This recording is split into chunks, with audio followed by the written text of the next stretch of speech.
Una vez que se confirma que Almería es la primera provincia o la única provincia que realmente tiene ese hándicap, incluso el grupo parlamentario andalucista hace una propuesta de reforma constitucional.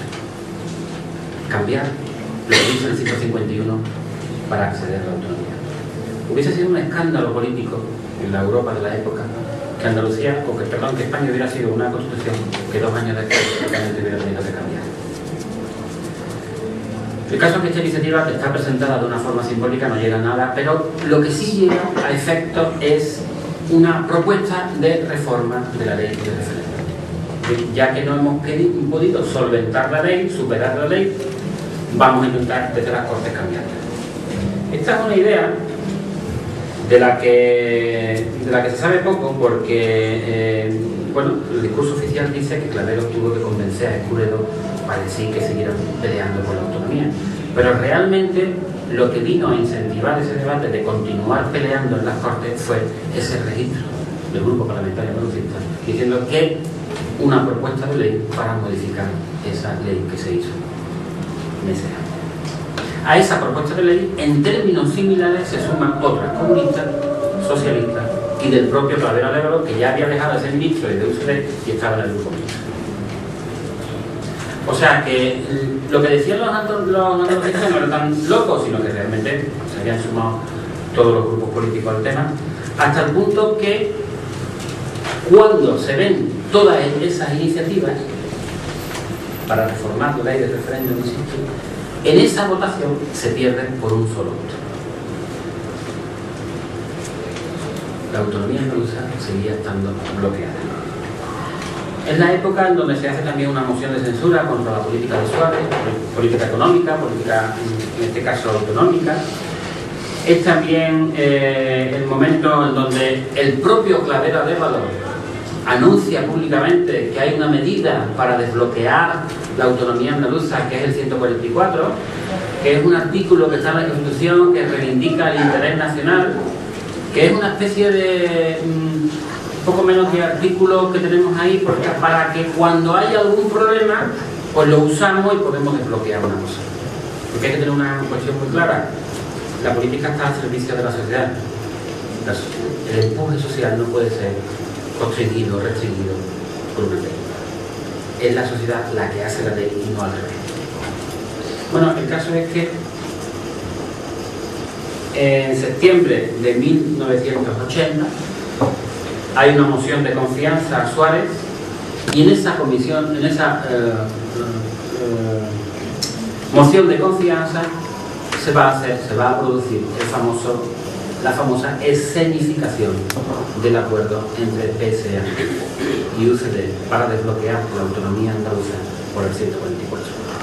Cuidado, el 144 no es una forma de ir a la Constitución, es una forma, por decirlo coloquialmente, de buscar una fuerza falsa para meternos en un camino que nos lleva al mismo sitio. Yo voy a poner ahora el discurso, o parte del discurso, que da el portavoz, en este caso andalucista de la época, Alejandro Ramón Marcos, en las Cortes. Es un discurso que he cogido del propio archivo histórico de las Cortes Generales, en el sentido de que todas las grabaciones que se hacen en las Cortes están grabadas en audio. La televisión la tiene en imagen, pero no la suelta. Entonces, vale la pena escucharlo porque en estos primeros 6 minutos Alejandro empieza a hablar un poco del paro de la reforma agraria, de los bandaleros, del empleo comunitario, etc., hasta que llega un momento que saca la labor o el tema del bloqueo andaluz. Entonces, dice lo siguiente. Lo digo porque en Cortes sí queda claro lo que se quiere hacer. Otra cosa es que el andalucismo político de entonces tuviera la fuerza suficiente como para convencer y explicar al pueblo andaluz que lo que había hecho era importante. Joaquín, gracias. Fundamental, es necesario resaltar algo tan obvio como frecuentemente olvidado, que ni el plan de urgencia ni cualquier otro programa económico que se pensara para Andalucía tienen el menor valor si Andalucía no logra a la par el necesario poder político. De aquí que el problema económico y el problema político de Andalucía hoy tengan que estar rigurosamente articulado. En el terreno autonómico, estamos en directo en la calle. Ayer oímos y luego analizamos muy detenidamente el programa del nuevo gobierno para el que se nos pide un voto de confianza. A pesar de que seguimos valorando positivamente la mayoría que parece alcanzada. Visto su programa, los andalucistas creemos que hoy el gobierno en esta moción de confianza corre el riesgo por una gravísima miopía política de quedarse a la mitad del camino. Se puede perder una gran oportunidad política.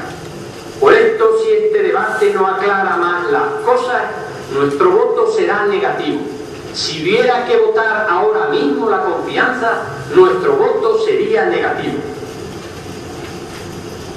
Se ha dado un paso positivo, es verdad, pero no se han dado todos los pasos que había que dar.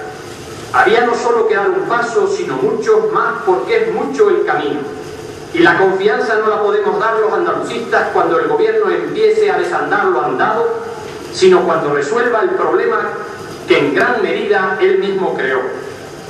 Porque hay dos cuestiones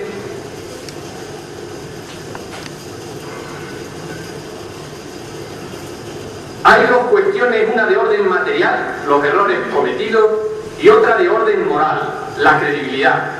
Y el gobierno ni ha desandado todo el camino erróneo, ni le queda credibilidad en el terreno autonómico.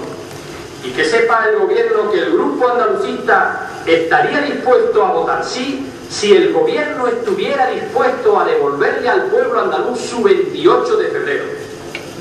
Entonces votaríamos sí, porque el pueblo andaluz aquí votaría sí, como votó sí el 28 de febrero. Ayer oímos con atención el discurso del presidente y vimos algunas cosas positivas, pero vimos también grandes lagunas. Tan grandes lagunas que es necesario cubrir esas lagunas. Como positivo vimos que por primera vez el partido de la UCD nos citó el artículo 143. Como positivo vimos que se trató específicamente el problema autonómico de Andalucía. Como positivo vimos que se habló del artículo 144. Esa vía que en los últimos meses nosotros, el grupo andalucista, venimos insistiendo que puede ser una vía para devolver a Andalucía el 28 de febrero. Como positivo vimos que Andalucía tendrá instituciones y competencias iguales a Cataluña y al País Vasco, es decir, una autonomía plena. Nosotros, los andalucistas, creemos que prestamos un gran servicio a Andalucía y a España, valorando positivamente y sin complejo lo que de positivo tiene el informe del gobierno y denunciando también sin complejo las lagunas que tiene el informe del gobierno. Y recurrir al artículo 144 he dicho puede ser positivo. Nosotros valoramos que la fórmula del artículo 144 haya sido asumida por el gobierno siempre que se convierta en una vía segura para la autonomía plena del artículo 151. Hasta tal punto esto es así, que si nosotros apoyamos este artículo 144, sería a través de que él y a través suya se consigue un procedimiento equivalente, y repetimos, equivalente al del artículo 151 y supone el definitivo destierro del artículo 143. Hay una laguna grave. El informe del presidente del gobierno habló de procedimiento especial. Bueno, yo creo que sigue la intervención de Alejandro en este caso llamando la atención sobre los tiempos, diciendo que bueno, que ese cambio de actitud que había forzado de alguna forma ese pacto puede ser concretado lo más rápidamente posible para que Andalucía no pierda mucho, porque había una urgencia social y de empleo detrás del concepto de autonomía, y en segundo lugar que el procedimiento fuera siempre consensuado por la Junta de Andalucía. Bien, esto pasa el 16 de septiembre de 1980. Al día siguiente todos los periódicos de España dicen sin ningún tipo de pudor que la autonomía andaluza está desbloqueada. ¿Qué es lo que pasa para que se líe? Bueno, pues pasa una cuestión política muy fácil, que pueden ustedes todos entender, que en este pacto entre PSA y UCD, el PSOE, como partido mayoritario en Andalucía, o por lo menos que tenía la mayoría del poder en la Junta de Andalucía, se había quedado.